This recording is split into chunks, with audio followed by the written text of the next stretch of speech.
The object emerged from the dark between the stars like a wounded animal seeking shelter.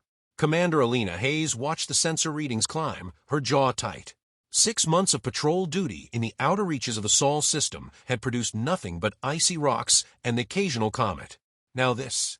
It's not moving under power, Lieutenant Morrison reported from a navigation station.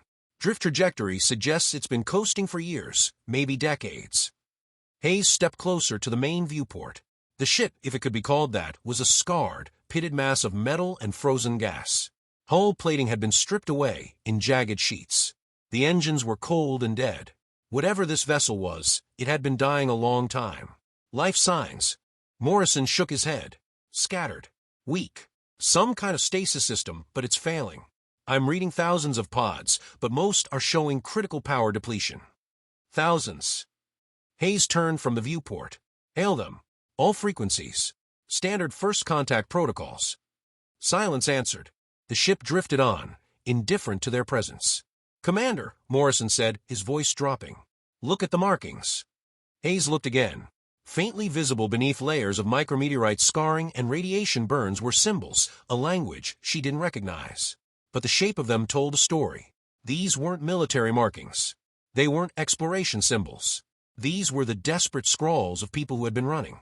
Get me a full spectral analysis, she ordered. I want to know what happened to that ship. The analysis came back 30 minutes later. The vessel had been struck by weapon fire, directed energy burns, plasma scarring, and something worse, the signature of Council-grade particle weapons, the kind only the Galactic Council's military arm was authorized to use. And the Council hadn't used those weapons in open conflict for 200 years. Hayes made a decision. Prepare a boarding party. I'm going over there. The Thari vessel was colder than space. The interior temperature had dropped to levels that would kill an unprotected human within minutes. Hayes and her team wore full environmental suits, their helmet lights cutting through the dark like tiny suns. The corridors were narrow, built for bodies shorter, and more compact than humans. The walls were covered in writing symbols and images of people trying to preserve their identity as their ship decayed around them, drawings of children, of a world with 3 moons, of ships burning. This is a tomb, Morrison whispered through the comm. Not yet, Hayes replied. The stasis pods are still active. Find the main power distribution node. We need to stabilize whatever remains of their life support. They found the pod bay 3 decks down. It stretched into darkness, row after row of cylindrical chambers, each containing a figure suspended in blue-tinted gel. Thousands of them. Some had already gone dark, their occupants frozen solid. Others flickered with the last traces of power. In the center of the bay, a single terminal glowed with weak light. Hayes approached it. Her suit's translation software struggled with the alien language, but the images were clear enough. A star map, a trajectory, and a message written in desperate, trembling characters. The translation crystallized on her display. We were cast out for what we are. The Council feared what we could become. We did not commit the crime. We were the crime. We beg you, anyone, do not let us die alone. Hayes stared at the message for a long moment. Then she opened a channel to her ship. Get medical teams. Get engineers. Get everyone we have. We're bringing them home. What about Council protocols? Morrison asked. We're not supposed to interfere. The Council can burn, Hayes cut him off. These people are dying, and I'm not going to stand here and watch it happen. She turned back to the terminal, her gloved hand resting against the cold screen. We see you, she said softly, and we're coming. The power fluctuated. One of the pod lights went dark, then another. Hayes felt her heart clench. Hurry, she whispered. Please. The first pod opened 12 hours later. Hayes stood behind a reinforced glass barrier, watching the medical team work. The Thari emerged from the stasis gel in a cascade of blue fluid, gasping, trembling, their 4 limbs flailing against unfamiliar gravity. They were small, barely reaching a human's chest, with pale gray skin and wide, dark eyes that had seen too much. The first to fully awaken stared at the humans surrounding it.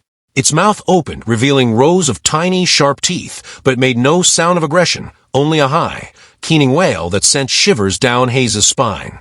Easy, a medic said, holding up a glowing scanner. We're not going to hurt you. We're here to help. The Thari didn't understand the words, but understood the tone. It pressed itself against the wall, eyes darting between the humans, then looked past them, through the glass, and saw Hayes. Something changed in its expression. The terror shifted, not yet to hope, but to a desperate, aching curiosity. It had never seen a human before. It had only heard stories, and the stories had been terrible. "I want access to their ship's database," Hayes said, not taking her eyes off the creature. "I need to know who they are. And I need to know who did this to them." The Thari records were fragmented, corrupted by years of neglect and radiation damage. But over the next 48 hours, working alongside linguists and xenobiologists pulled from Earth's most remote research stations, Hayes pieced the story together. The Thari had been a peaceful species, explorers, artists, scientists. They had joined the Galactic Council 400 years ago, eager to contribute to the great civilization that spanned the stars. They had shared their genetic research, their medical breakthroughs, their unique biology. That had been their mistake. The Council was dominated by a species called the Zorn, long-lived, powerful, and deeply paranoid. The Zorn maintained their control over the galaxy through a careful balance of fear and favor. No species could be allowed to rise too high. The Thari had done exactly that without knowing it. Their genetic structure held the ability to process and store vast amounts of information within their own biological tissue.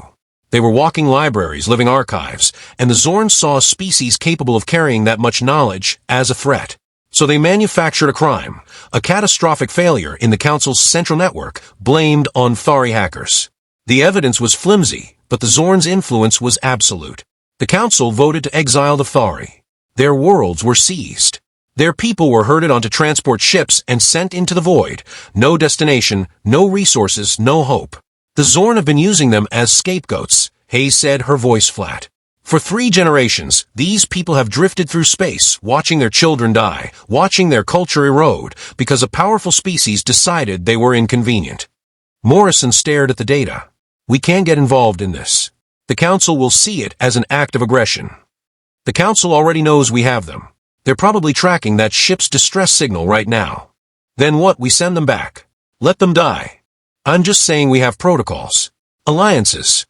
We have what?" Hayes turned on him, eyes blazing. "A seat at a table where we're treated like children. The privilege of being ignored because we're too primitive to matter. I've read the files. I know what the Council thinks of us. They call us barely sentient, violent, unstable. They don't respect us. They tolerate us." She pointed toward the observation room, where the Thari huddled together, their wide eyes watching the humans with fragile, desperate hope. "Those people were exiled for existing, and we have a chance to do something about it. I'm not walking away from that." She turned back to the interface, fingers flying across it. "Get me a secure line to Earth. I'm sending everything we found. The politicians can argue about protocol all they want. I'm going to make sure they can't pretend they don't know."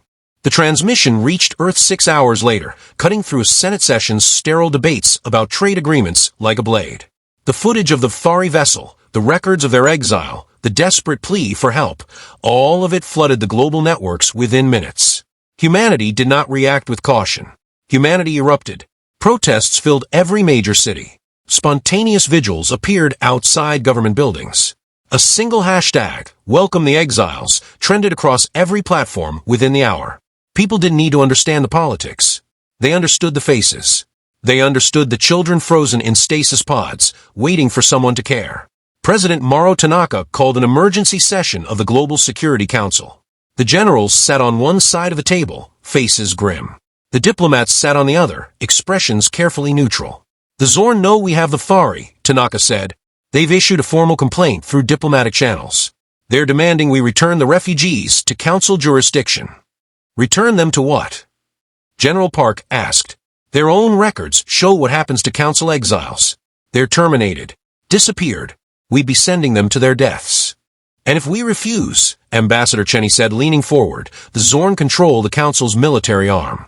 They have a fleet that could reduce Earth to rubble in a matter of hours. We're not prepared for that kind of conflict." "We don't have to be prepared for conflict," Tanaka said. "We have to be prepared for something worse." The room fell into tense silence. "What are you suggesting?" Park asked. Tanaka stood and walked to the window. Outside, the lights of Tokyo sprawled in every direction, a monument to human stubbornness in the face of impossible odds.